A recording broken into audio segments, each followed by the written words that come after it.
hold hands and close your eyes. It's midnight, and you're listening to the Ghost Story Guys. Welcome to the Ghost Story Guys. I'm Brennan Storr. I'm Ian Gibbs. And this is a show where we talk about spooks, specters, and all the other things watching us from the shadows beyond the campfire. Some conversations only make sense after the sun has set, and this is most definitely one. Thanks for tuning in. This is episode number 49. And we're coming to you from that tiny mountain cabin you dream about but can never quite reach. How you doing, Ian? I'm doing good, Brennan. I had a brush with celebrity today. How are you doing? Yes, you told me about this off air. I can't say I'm very happy about it. So, why? Because it's so awesome? Yes, primarily. Tell us all about your brush with stardom. Sure. Well, I went to your favorite diner. I went to your favorite restaurant and was seated by a lovely hostess. And she said she looked at my shirt, which is the cover of my book, because I'm a shameless self-promoter, and I thought it was hilarious. And she looked at my shirt and she goes, "Oh my God, I love that book. That's such a good book." And I went, "No way, I wrote this book." And she goes, "Well, good job, because it's a great book." And I said, "Thank you." I've been going to that place for 4 years. I have a Strange Little Place shirt, which you can find everywhere fine books are sold, mostly Amazon. And the only person who's ever noticed it, the only one, is the gal who works in the grocery store not far from my house. And that's because she's Christian and she wanted to lecture me about Jesus. Okay, well, you can solve this problem because I gave you a shirt with my book cover on it for your birthday, because I'm kind that way, and you just need to wear it more, and then you would have these brushes with fame too. You'd be like, "Yeah, my friend wrote it." I would. I'm just saving it for when I finally get that chimpanzee so I can make it into its diaper. Oh, jealousy is an ugly thing. Truly it is. I got to get the sleeves hemmed on that thing. I don't like long sleeve shirts very much. Oh, so well, do what I do. My forearms, it doesn't work. Oh, please. My forearms are bigger. That's cute. No, so that was I was so excited because that has literally never happened. Well, that is very cool. You've been recognized by your voice, though. Yeah. In the summertime, I was getting ready to do the ghost walk. Right. And a family was there, and I was selling tickets, and then the mom came up to me after about 5 minutes, and she's like, "Do you have a podcast?" And I'm like, "Yes, I do." "Yes, I do, ma'am." And yeah, so I was like, "Yeah, I do." And she's like, "Oh, that's so great." And she went back and told her family, and they couldn't have cared less. So that was an awesome moment. Yeah, podcast celebrity. It's not really high up there. Not high on the list. There's the time I bumped into Paul Gross in an elevator is up here. I didn't even know who it was at the time. Have I ever told you this story? No. So I was in the Sutton Place in Vancouver. Yeah. Get in the elevator, and this fella gets on a couple floors down from mine. He steps on.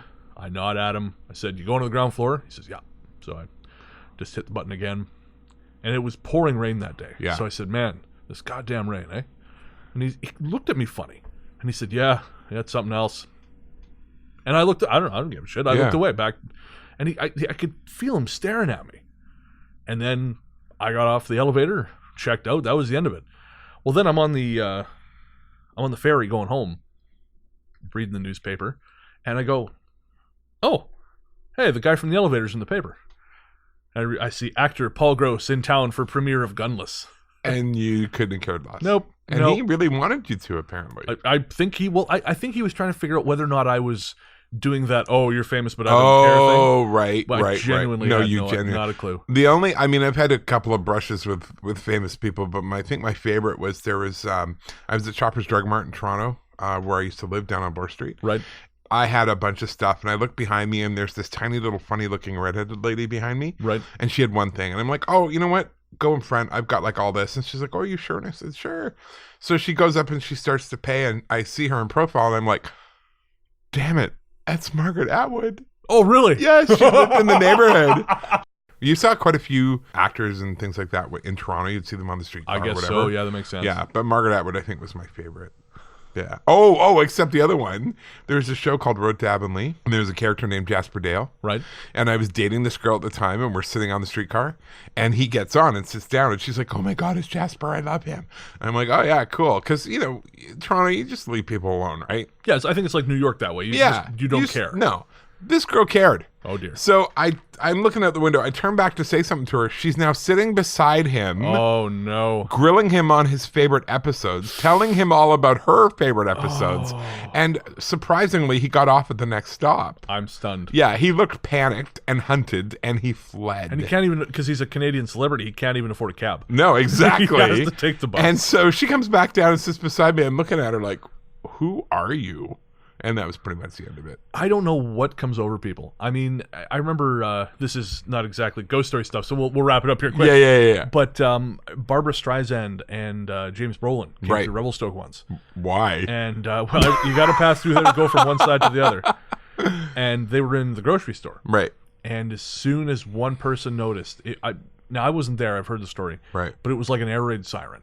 This woman just started screaming for no reason. Oh, God. And he paid, and Barbara hustled out of there pretty damn quick. That's so sad that you live your life like a hunted animal. I know, right? I mean, it's not worth... And I wonder, if you knew then what you know now about celebrity, I wonder if they would have worked so hard to get it. I figure they would. I think so? you kind of know going in. You must know. I don't think you get the whole level of it, though. Maybe. I know the one time I was recognized by my voice. Right. I was in the Bent Mass pub with Anthony. Right. And we're talking, and I laughed. And all of a sudden, this fella comes over, and he says, "Excuse me, are you Brennan from the Ghost Story Guys?" Have I never told you this? No. Oh, yeah. So that's fantastic. It was in the summer. He comes over and says, "Are you Brennan from the Ghost Story Guys?" I said, "Oh, I am, yeah." And he said, "Oh, we heard your laugh. We recognized your laugh, and so we wanted to come over and say hi." That's amazing. Did they buy you a beer? They did not. Fuck them. And folks, if you're still listening, by the way, thank you so much for coming up and saying hi. I thought I told the story on the show. No. Then buy us beer. Yes, of course. Yeah, that's a given. But if I was a little weird, it's because that had never happened to me before. That's awesome. It was great. But the thing was, when it happened, all of a sudden I realized, man, I got to be careful what I say now in public. True. Or how loud you say it. Or how loud I say it. You just never know who's listening. You don't. You really don't. Man. No, I know. So that's fun. Yes. Well, there you go. There was my big brush with fame right before Christmas. So fantastic. I'm never taking the shirt off now. I'm going to have to order like 10 more so I can just cycle through them. I like to imagine that your body doesn't exist without clothes on it. So that's perfect for me. That's perfect for me too. So we're on the same page.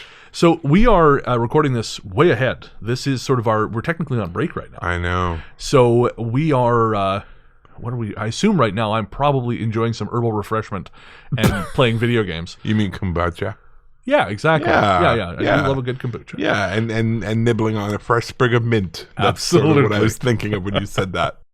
Because we're recording this so far in advance, we don't have a topic. Because we're recording this so far in advance, we decided to take this opportunity to share something special with you guys that we received, I believe it was last month. Or no, this would be in November. Right. Or October we got this. This is our very first piece of physical fan mail. Yes. And it was sent to us by a lady named Michelle, who had to send it a couple times before it got to us. Right. And we sent her a letter back. Hopefully, Michelle, you've got that by now. Michelle has been a registered nurse for almost 30 years. And she sent us her stories, which are all about people just about to cross over. Yeah. And so on this episode, we are going to be sharing that letter with you and all these stories of people who are about to cross over. And I think it's kind of reassuring in a lot of ways. Yeah, and it's funny because when I worked for the church 100 years ago, I would do visitations, and sometimes those were in hospitals or hospice. And yeah, there is a weird kind of energy around that crossing over, where it does feel like either someone's waiting for you or someone's ready to help you over, or it's a pretty neat phenomena. Yeah, so coming up after the break, crossing over.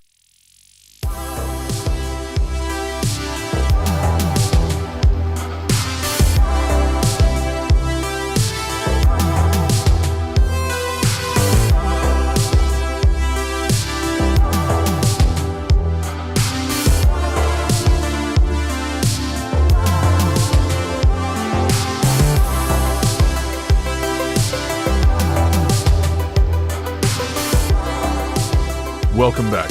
As we said before the break, this episode is going to be entirely based on a lengthy piece of listener mail we received, actual physical mail, which was bizarre because we have the mailbox. We do. Which we mostly use for business stuff. Yeah. But ordering free samples of cereal. Well, yeah, because it's delicious. Obviously. Can we do that?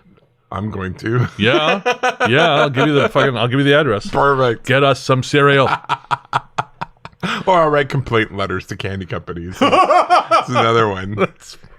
Whatever it takes. Whatever it takes for free stuff. Free food. Just send us free food. Anyways, so I check it infrequently, and one day this turned up, and I was pleasantly surprised because we don't normally get fun things in the mail. And so this is a letter from a listener named Michelle. And as I said before the break, Michelle has been an RN, which is, of course, registered nurse, if you don't know, for quite a long time. And so we are just going to read first the letter she sent us, and after that, we're going to share her stories. Yeah. And then after that, I have one or two of my own, and I'm sure you may have some of yours as well. Love the dead people. We agreed not to talk about that. No, right. Our lawyer hasn't gotten back to us on what the statute of limitations is. Oh my God, stop. You started it. I was just taking it to the hoop. You were taking it to the next level. That's right. Unfortunately, the next dunk. Yeah, that next level was down. Story of my life. All right, so this is the letter we received from Michelle. Hi, Ghost Story guys. Thank you for your excellent podcast, which I discovered about 10 episodes in and foolishly binge listened to. I then realized I would now have to wait 2 weeks for more. Yes, there was a general wailing and gnashing of teeth, snarky comments on the Facebook page about episodes taking too long to appear, etc. I've since seen other podcasters fall prey to giving into the clamor for more and more frequent, and their quality has definitely suffered. Mm-hmm. So I begrudgingly say keep doing what you're doing and stay quality over quantity, no matter how much we minions whine. Nice. Yeah, that's... that is true. Yeah, definitely. That is really true. No, the show would stink if we tried to do it weekly. Yeah. We would kill each other. Pretty much. I'd kill myself and then you. As long as it's in that order, I'm cool with that. Don't you doubt me, will you? I'm Michelle and I live in Michigan. I've been an RN for almost 30 years, the past 26 of them in hospice. Some people are sensitives. I consider myself an insensitive. I complain that I never see or hear anything paranormal.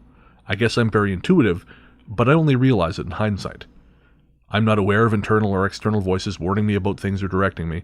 I just bumble through life, and when I have one of those moments when for some reason I take a step to the right as the grand piano falls where I've been standing, it's only then I think, oh, okay. That happens a lot.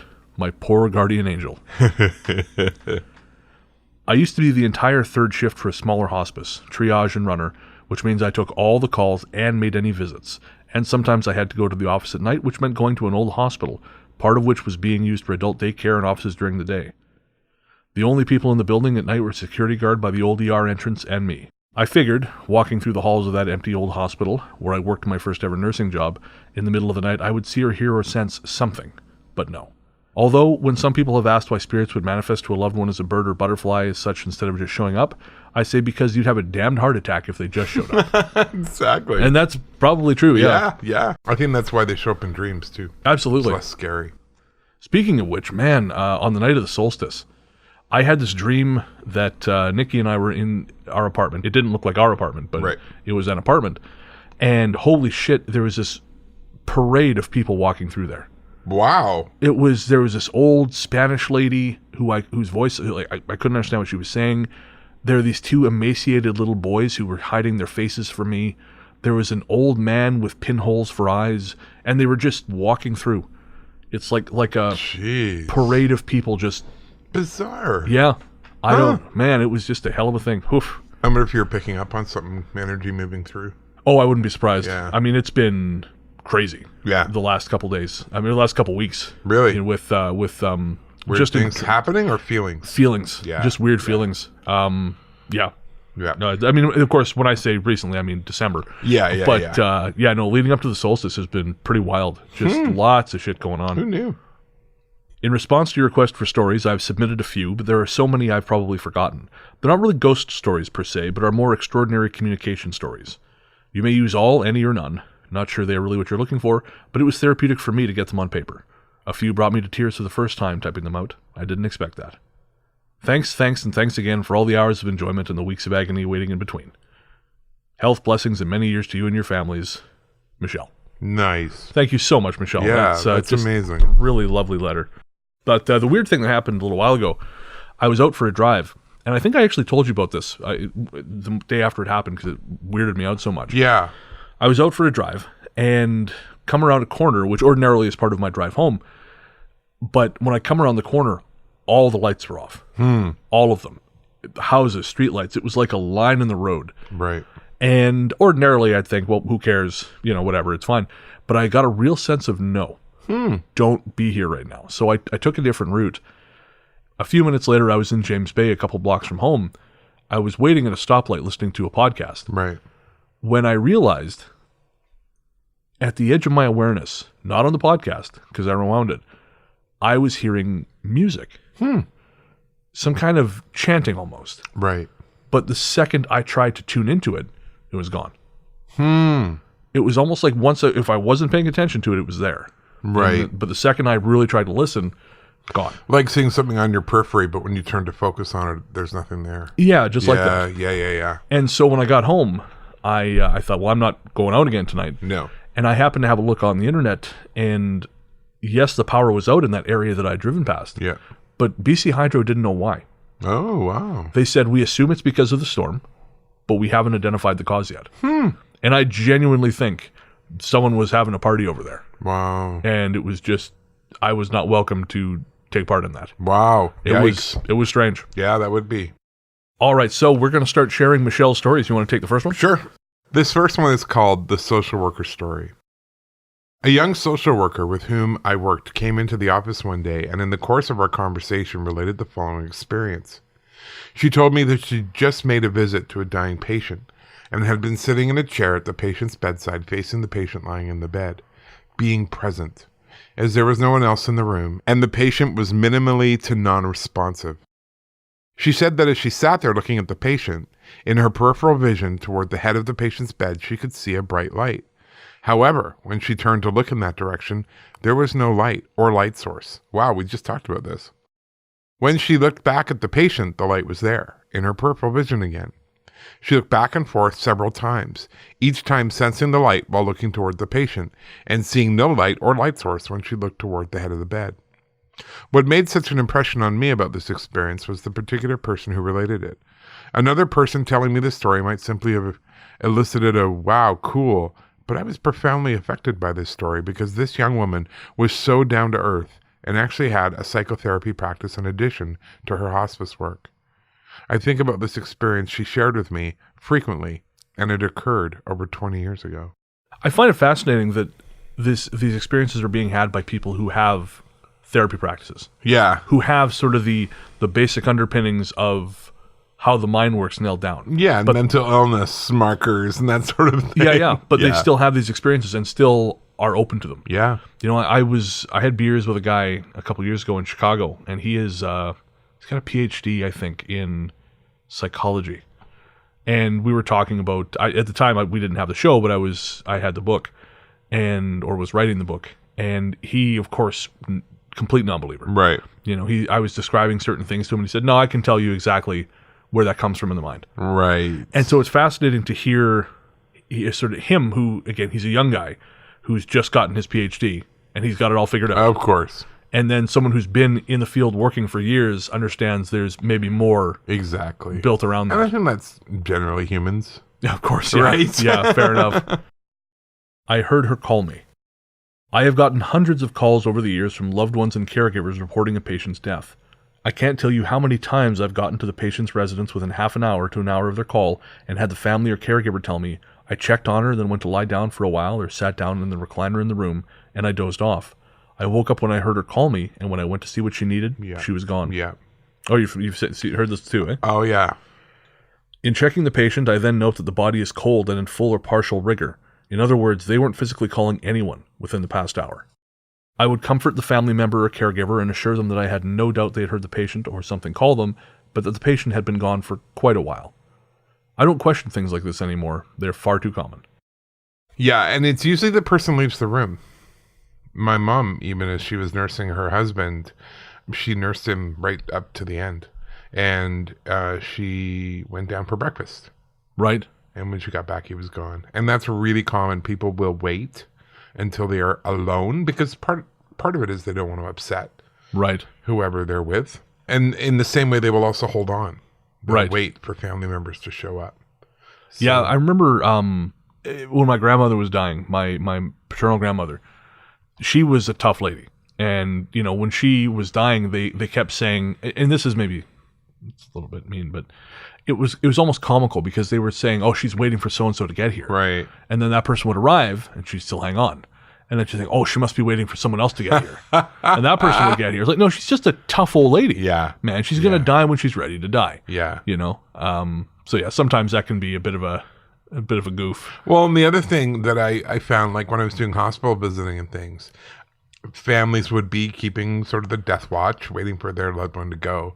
And then the person would suddenly wake up and start talking and maybe eat something. And the poor family is like, oh, they're getting better. We're going to take them home. And then 24 hours later, dead. Last minute rally. And it's almost nature's way of saying, okay, get your shit together, get your house in order because it's time to go. Yeah. And the body gives you this sort of one little last bit of time. But I really wish that people were more aware of that so that when it happens to them, they're not thinking, oh, well, grandma was doing so well and then she died. But to be able to recognize it for what it is and to be grateful for that and then let the process go where it's got to go. Yeah, very much so. Well, this next story is called Grandma's Not Going Gently. Grandma's Not Going Gently. Then there was the time I got a call from a young woman who was taking care of her grandmother and was awakened in the middle of the night by her grandmother calling out loudly. She went out to the sofa in the living room where her grandmother had been sleeping to find her agitated and demanding, "Get that light out of my eyes." The granddaughter asked her, "Grandma, what light?" And the patient told her, "The bright light, turn it off." There were no lights on in the room. So the granddaughter asked her, "Grandma, did you see Grandpa in the light?" Also naming off several other deceased family members, including a dearly departed family dog. The grandmother said, yes, they were all there. But when the granddaughter told her, "Grandma, go to Grandpa, you can go to the light," Grandma yelled, "No, I'm not going, I don't want to go." And that's when she called me. I told her to reassure the patient that she didn't have to go anywhere and had her give her something to help her get back to sleep. We laughed about her grandmother's response, and it was definitely not her time. She did die within the next day or two, hopefully not kicking and screaming. I personally was very comforted that she saw the family dog in the light. I love that. Creaking floorboards. One night I got a call from the daughter of a man about 50 miles away who was actively dying, and in the last few hours of his life, and the family was getting nervous and concerned and wanted to be sure they were doing everything they could to keep him comfortable. I knew how this night would go. I would drive down there, assure them they were doing a great job, drive all the way back home, and then have to turn around and go back for the death call, one of Murphy's laws of hospice.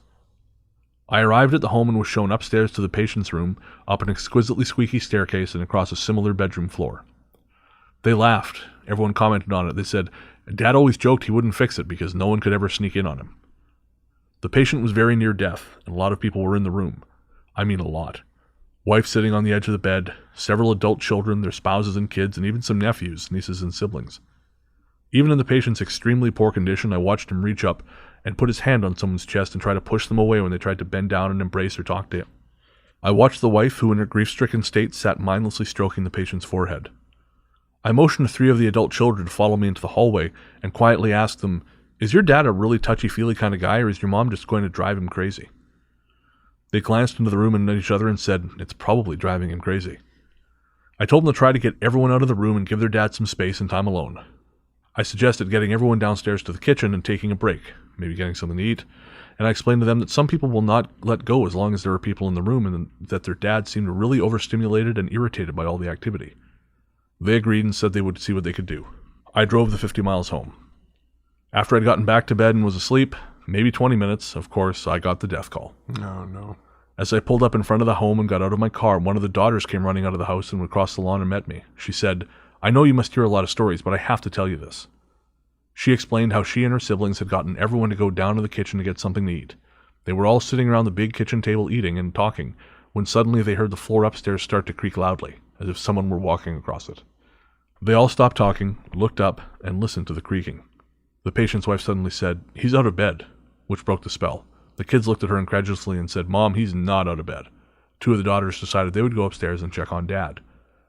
The daughter telling me the story out in the front yard said, when we got up there, he was gone. He died while we were all downstairs. I told her I figured he was waiting for everyone to leave the room before he left, and that it sounded as though he somehow got up and left. And by not fixing his squeaky floor, not even he could sneak out. I guarantee this is an absolute favorite story in this family and has probably been told hundreds of times. I also think that when the loved ones have an extraordinary experience such as this, it takes the edge off their grief just a bit and is reassuring or affirming in some way. Mm-hmm. As in the story of the caregiver hearing the patient call out and awaken them, I am not surprised but always amazed at the unmistakable signs that are sometimes given to loved ones and caregivers to alert them to the death. In the case of the creaky floor, it was a sign at least 15 people heard at the same time. That's pretty cool. Wow, that's amazing. It is. I like that. I think that's something I enjoyed about these stories is it is reassuring. Yeah. And it is affirming. Yeah. And, I mean, do I think there's a floaty cloud place where everyone's playing harps? No, don't be stupid. What, really? Oh, no, you're going there, champ. Oh, okay, good. And to the rabbit farm. Think of the rabbits, George.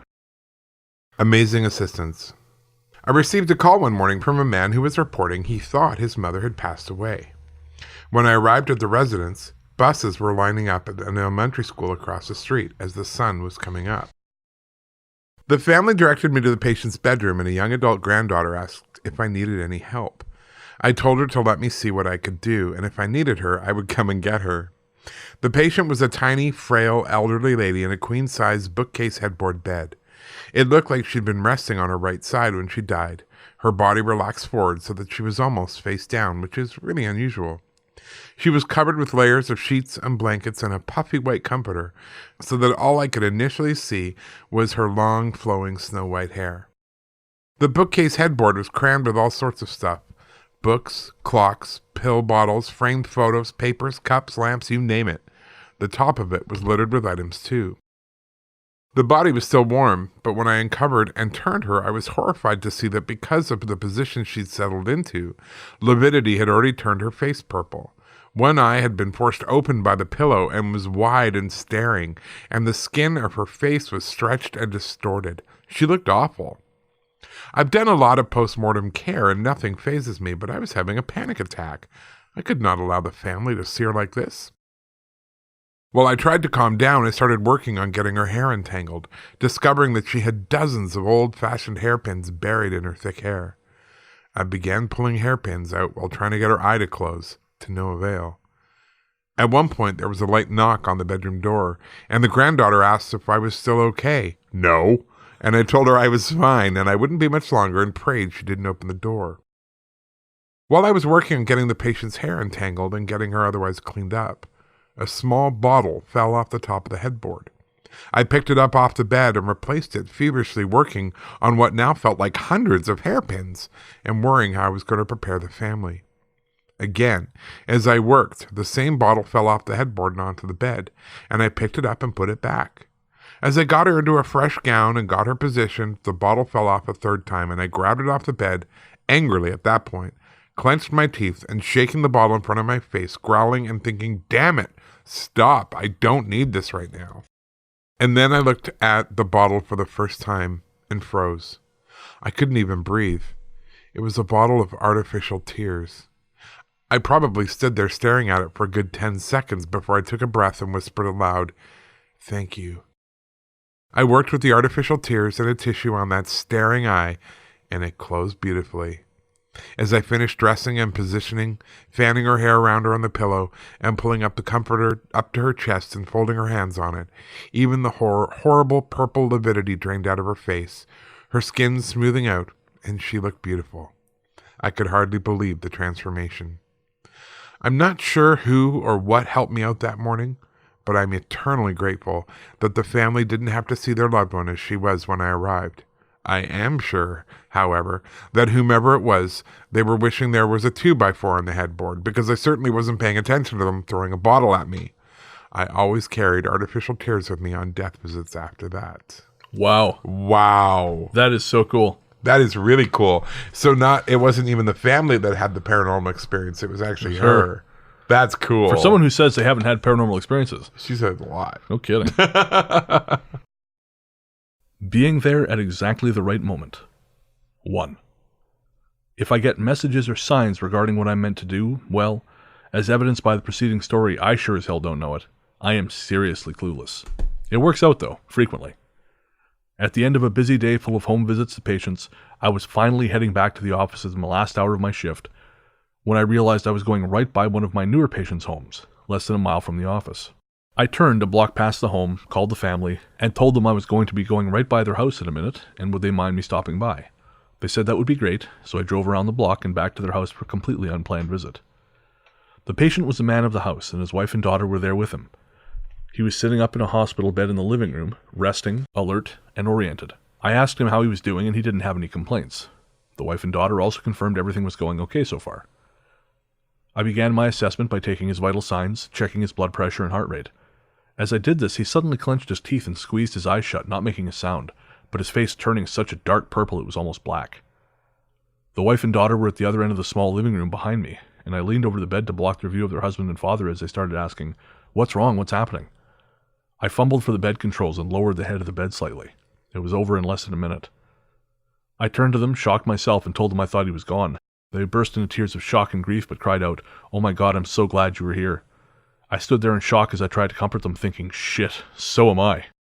We'll never know exactly what type of event took that poor man's life at that exact moment, but I know if I hadn't been there, the family would have freaked out seeing what happened and had to call 911, putting themselves through all sorts of things they didn't need to go through now. Yeah. So I know why I was there, but how? 2. Similarly, I had a new patient once who'd just been admitted to the program the day before, and we always make a second contact within 24 hours to see how things are going and if they have any questions, because a lot of information is dumped on them that first day. I think another RN had done the admission the day before, and it was my first meeting with the family. I introduced myself to the patient, his wife and adult daughter and son. The patient was lying in a hospital bed in the living room of the home. The wife, who was blind, was seated at the dining room table a few feet away. I was standing on the patient's right, and across the bed from me the daughter was standing on his left. I'd been there less than 10 minutes. The daughter was chatting away to me across the bed over her dad as I took his blood pressure, which was so low it set off alarms in my head. I looked back up at the daughter, who continued to chat away, then back down at the patient, who suddenly went into an agonal respiratory pattern, his mouth opening and his shoulders rising with each labored breath. He took a deep double breath and then let out a long sigh. I looked up at the daughter, who had continued to talk oblivious until she saw my shocked expression. And she suddenly stopped, confused. I said, "I think he's gone," forgetting the wife sitting there was blind and couldn't see what was happening. She let out a high-pitched, keening wail that caused both the daughter and me to jump, and then the patient took another gasping breath. We hurriedly got the wife over to the bedside so she could hold him as he took his last breaths. Again, through their tears and shock, I heard, "Oh my God, I'm so glad you were here." I'm never sure who was more shocked, the family at the death or me getting there within 5 or 10 minutes of it. No kidding. 3. At the risk of looking like an angel of death, I got a call one night from a patient's son-in-law reporting that the patient had coughed up a little blood and they were concerned. When I arrived at the home, the patient was seated in his recliner in jeans, a t-shirt and a flannel shirt, in no discomfort or distress. If he was on oxygen, he wasn't wearing it. He had noticed a few spots of blood on a tissue earlier when he coughed. His vital signs were normal. We talked a little about what could cause his sign and symptoms and planned for his case manager to follow up with him the next day. I was getting ready to leave, standing in front of him in his recliner talking to him, when suddenly he looked up toward the ceiling. I knew exactly what was happening, and all I could say was, "Uh-oh." He coughed once or twice, a little blood sprang onto his shirt, and he was dead.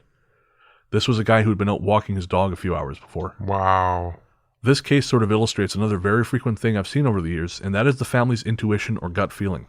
Hundreds of times the family will call saying, "I'm not even sure why I'm calling. I don't know why I'm calling," or "Can you come over? I don't know what it is, but something isn't right." And when I get there, a death occurs, or there is some major change in condition that shocks the family, but that they sensed somehow and called.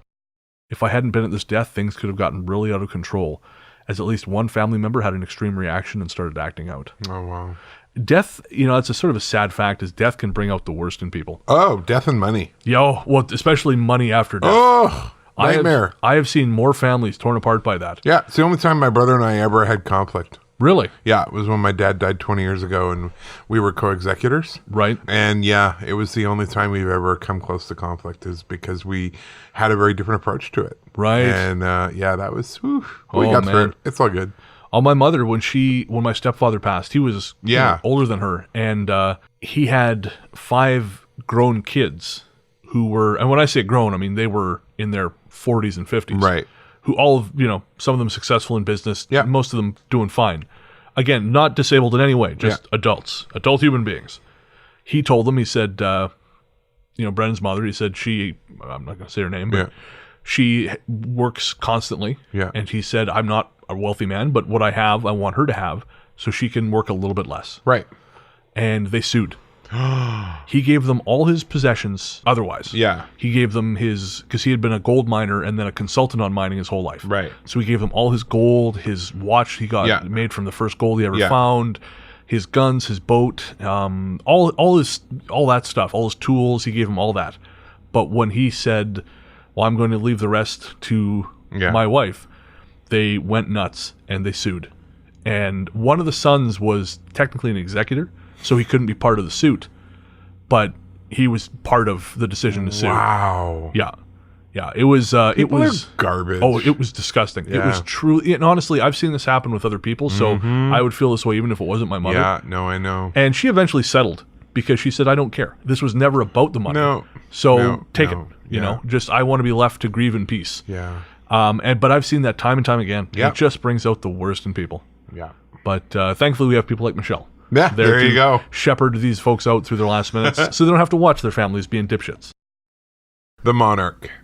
I arrived at one death call to be told by the wife of the patient, his 2 sons, and a daughter-in-law that they were waiting for the patient's daughter to arrive, and she didn't know her father had died.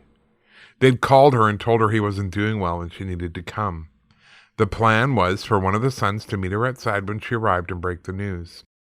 I pronounced the patient and did what I had to do to get him ready, then went out into the kitchen and sat at the table to make the necessary phone calls and do the ever-present paperwork. As I sat there, I noticed a huge monarch butterfly clinging to the screen of the window next to the kitchen table. It was so beautiful and completely still.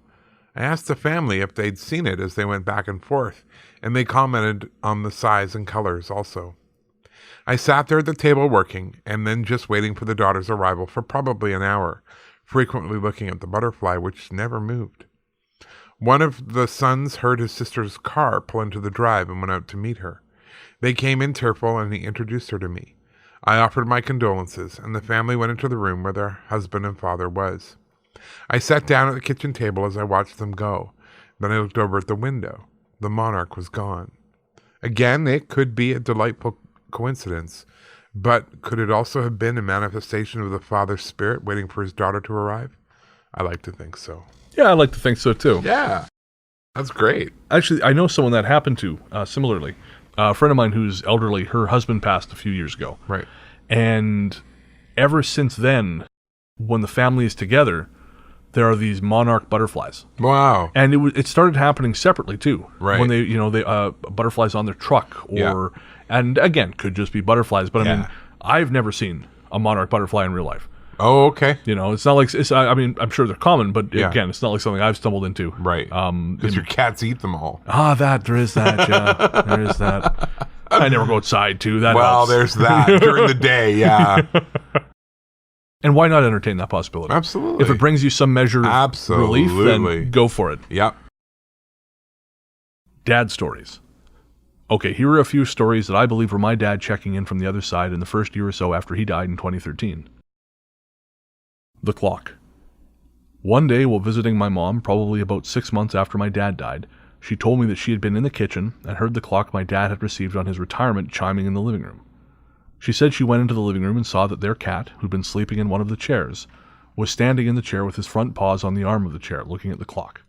So far, I'm not sure of the point of the story. She then goes on to tell me that the original works in the clock had stopped working years ago, and that they had taken it to a shop, having the works removed, and one of those little black plastic boxes put in it so it would now be battery operated. It didn't have chimes anymore. I'm still rolling my eyes and saying, Mom, no, come on. I'm not buying any of this, and thinking, oh, brother.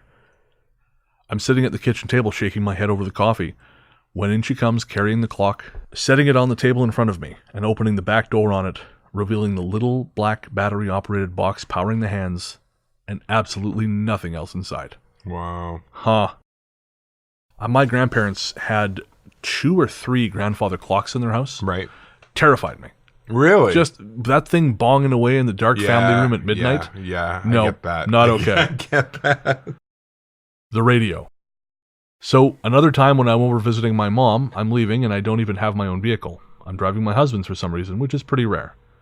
His was the newest model in the family and had the kind of radio in it which has a display that shows the name of the artist and name of the song when you have it on a music station, either toggling back and forth between the two or as a crawl, moving across the display. I only explain this for people like me who are still driving vehicles from 1997 and 2009 before this amazing technology.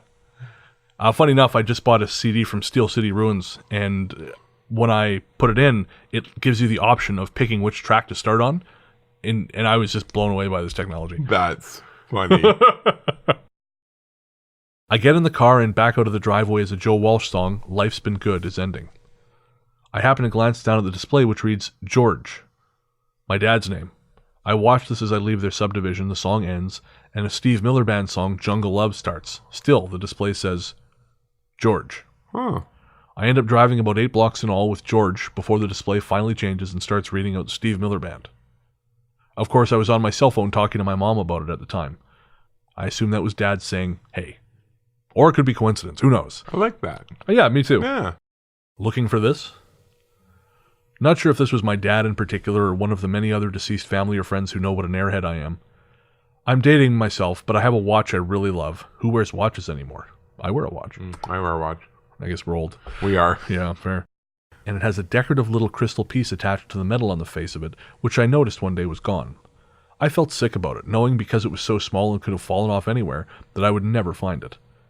I figured I would have to try and contact the company if I really wanted to replace it, because it really made the watch. About a year later, I was in my living room and heard something hit the wood floor about 6 feet behind me. It sounded like someone put their arms straight out from their body and dropped something small and hard onto the floor, but obviously there was no one there. I walked over to the area where the sound seemed to have come from and looked around. There, on the floor, lay the missing piece of my watch. I was stunned. I said, thanks, Dad, and glued it back in place. Was it there the whole time? Did something jar it loose? Who knows? Wow, cool. I've heard so many stories about that. Yeah, I wholly believe that it went away and came back. Who knows where? Yeah, no. Or that she lost it and then it was returned. Yeah, I love that. Barb stories. My parents lived next to Barb and her husband for 60 plus years. I grew up with their daughter. We were born 2 months apart, and Barb died in 2009. At Barb's funeral, during which there was a power failure in town, which included the funeral home and which would have cracked her up, her niece eulogized her and did a beautiful job. One story she told about was how she loved Aunt Barb's tuna salad, which included olives. And one day as a young girl, she was going to make tuna salad for her dad, just like Aunt Barb. When she proudly served her dad his tuna salad sandwich, it became a classic and frequently told story in the family when he discovered she'd made it with whole olives instead of chopped. My husband and I went to the luncheon afterwards, and later on that night didn't feel like cooking, so we got a takeout pizza from the local chain. We were sitting across the table from each other when I reached out to take a second piece of pizza, and as I lifted it, I heard a thunk.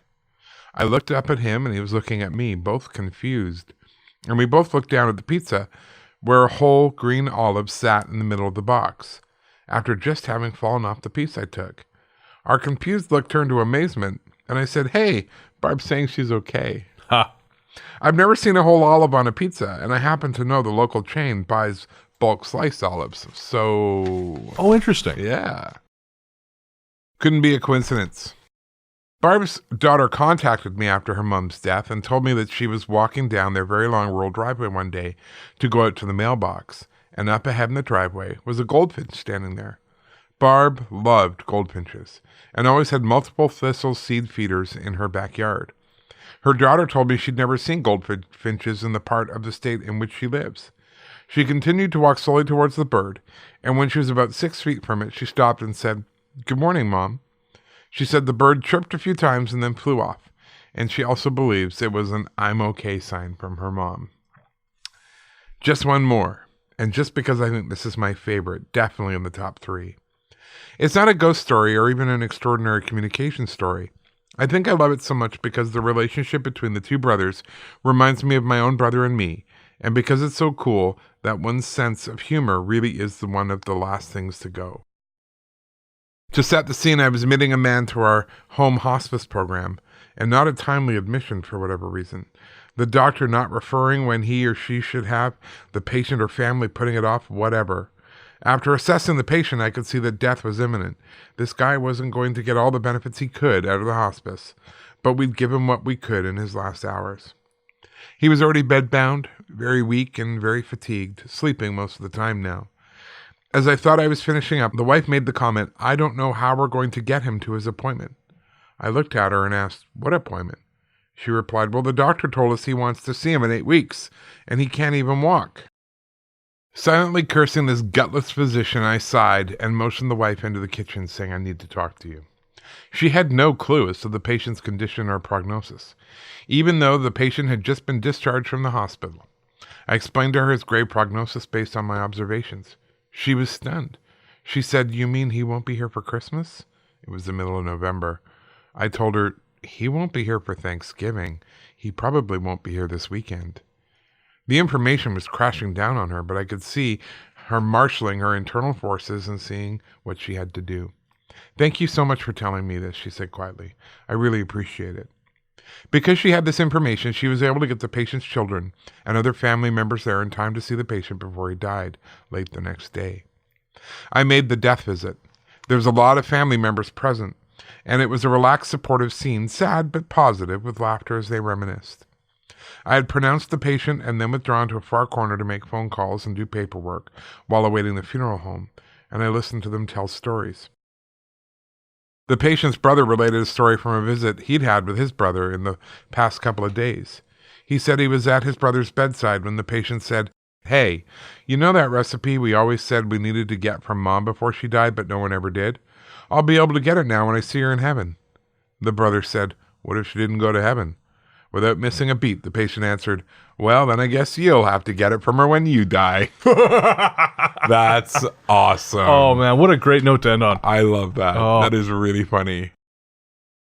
Well, so those are the stories that Michelle sent in. Thank you, Michelle. Michelle, thank you so much. That was just a whole experience, and I love those kinds of stories. Yeah, me too. Like I said, it's reassuring, it's fun, and just reminds you that, like we always like to say, the world's a lot weirder than we like to give it credit for being. It really, really is. Well, we shared something today. Aw. Let's not do that again. No. Boo. Emotions are gross. Cover that up. Oof. Back into the box, lock her up, bury her deep. That's right. Onward with dick jokes. Thank you again, Michelle. We're going to take a quick break, and I can come back with the end of the show.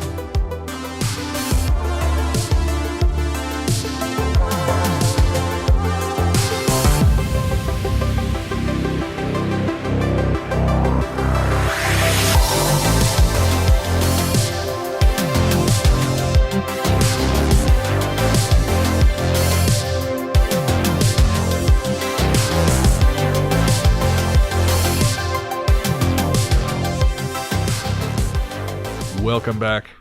Thanks to our researchers Luke Greensmith and Anthony Germaine, who had to do zero work for the show. Bless their hearts. Bless them. But they've been working on other stuff. You so bet. Never think they stop working, because I won't let them. Work, you animals. But as we mentioned, we're recording this show before Christmas. Yeah. So we don't have any listener mail to share. We don't have any patron shout-outs to share. Oh, actually, that's not true. We do have one patron shout-out that came in after the last show. And I would and like what to... a great way to start the new year, but supporting the arts through Patreon. Right? I think so. Patreon.com/ghoststoryguys. You can do it. It doesn't take a lot, but it makes a huge difference in the lives of hungry children. Oh, no, wait. That's something else. In the lives of hungry podcasters. And we're always hungry. Oh, so true. We got to get some food after this. Of course, we'd like to thank all our patrons, but we'd especially like to thank our newest patron. That is Phyllis Ekoff. Yay, Phyllis. Thank you so much, Phyllis, for your support. You help keep the lights on here, help us pay the bills, and keep us in fried chicken. And firewood for the tiny mountain cabin. Of course, that too. Yeah, it's not cheap. No. Those mountain men are ruthless. I'm telling you. Profiteers. This peak capitalism is what it is. So thank you, everyone who supports us on Patreon. We launched the Patreon. I guess we can really kind of treat this as our end of the year show. Yeah. So we launched the Patreon in August, and it took a lot of convincing for Ian to get me to do this. Oh my God. He brought this up to me a few times, and I said I'm not there. And then finally, I asked the right question. He asked the right question. He said, "Why do you not want to do this?" And I had I don't know, roughly 12 pages of concerns and reasons, because this is how I do things. But by the time you got to the end of it, you were, even in your response to me, you were saying, yeah, we need to do this. Yeah, exactly. Yeah. No, like anything. Ask the right question, I'll get there. Yeah. But yeah, and we've seen it grow from, since we launched it in August, we've seen it grow from nothing to now we have the support of something like 86 people. 86 people. And that's amazing. It's incredible. And not only that, we've had some people who've supported us and then been unable to continue. Yeah. And we appreciate them too. Yeah. We appreciate that you cared enough to help out even a bit. Yeah. Again, I can't tell you what that means to us. It's completely changed the way we do the show in a lot of ways. Yeah. You know, it's allowed us some flexibility with certain things. Certainly it's allowed us to enhance the Patreon. You know, without having the initial support, we wouldn't have the $20 tier, which is becoming more popular. Yep. And so we just want to thank all of you from the bottom of our heart for helping out last year. And it just, again, it's life-changing. I was paying, well, we were both paying for the show out of pocket. Mostly you. Mostly me. Yeah. And it gets expensive. And I didn't realize how expensive it was I know. until I did the spreadsheet. I know. And then you're like, oh, crap. This is why I'm always broke. This is why. Right. Yeah. Yeah. But no. So and that is no longer the case. And that's thanks to you. Yeah. Thank you so much. And we've really seen a real change too this year. I mean, I say this year. Fuck, I'm going to say this year. You know what I mean? Yeah. Because we've gone from an average of, say, once upon a time, a good show for us was about 300 downloads. Yeah. Yeah. And we'd be thrilled with that. Absolutely. And now an average show gets about 4,200. Oh, my Lord. And sure, we're still tiny compared to anything. Yeah. Really. To any show. We're still, tiny. But it's so gratifying to know that people are out there getting something out of this, enjoying this, sharing it with their friends, sharing it with their loved ones. I don't care how many people are listening. It's as long as you're enjoying it at that level, it's worth it. And there's nothing else I'd rather be doing. No, and keep that in mind. Keep sharing. That's honestly, we don't have advertising. No, that's it. So keep sharing, because that's the only way the show's going to get bigger and better, and we want to do that for you. Yeah, absolutely. So I think that's going to do it. I don't know. You have. Oh. Who am I saying? You have an announcement. I do. Bring it on. In the early part of January, I will be signing a book contract to do Vancouver's Most Haunted. Nice. Appearing in stores fall of 2020. That is friggin' cool. Right? I can't believe it. I'm so excited. So if you have any stories from Vancouver. Please, Greater Vancouver area. I need them. Send them. Please. Send them to ghoststoryguys@gmail.com. Just mark it for Ian, and we'll make sure that he gets them. He reads email anyways. Yeah. And that's great. I've been wanting to tell everyone for a month now. I've known about this, and I've had to keep quiet. No, I'm pretty excited. It's looking like it will not be the only book either. It looks like there's going to be a few more. So yes, I am excited about that. That is so cool. Yeah. So thanks to Touchwood and the team there for supporting me. Touchwood, nothing dirty, Brennan. Touchwood. Hashtag Team Throbbing List. Tori, I'm so sorry.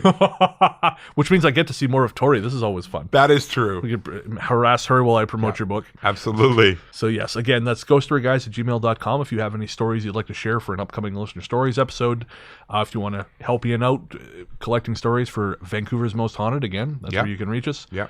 We're available on Instagram and Facebook, both of which are Ghost Story Guys. I'm on Instagram at Largely the Truth. Ian is peripherally aware of what Instagram is. Yeah, it's something with pictures, I think. That's the one. We're on Twitter at Ghost Story Guys. We don't really use it very much. No, Twitter's dead. Let's be real. Sure. If you want to reach me on Twitter, I'm at Largely the Truth. But even though we are technically releasing this in 2019, we're going to say thank you so much for all your support in 2018. Yeah. We had a ton of fun bringing you the show. I can't wait to see what we do in the new year. Yeah. Where you help take us, and the whole world's in front of us. Absolutely. Thank you so much. We will be back in 2 weeks with our 50th episode. Oh, my Lord. I cannot believe it. Yeah. And technically the beginning of our 3rd year. Wow. So, we'll be back in 2 weeks, and until then, into the darkness we go.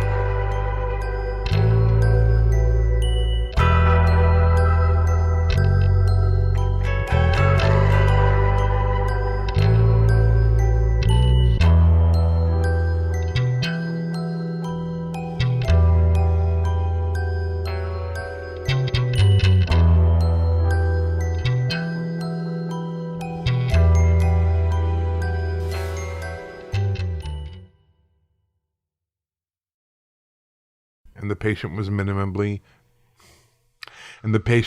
minimally. Fuck. No. Come on. No. Every mountain cabin needs a grandfather clock. I would rather die. Seems like a pretty strong choice. I firmly believe in committing. You pick a thing and you commit.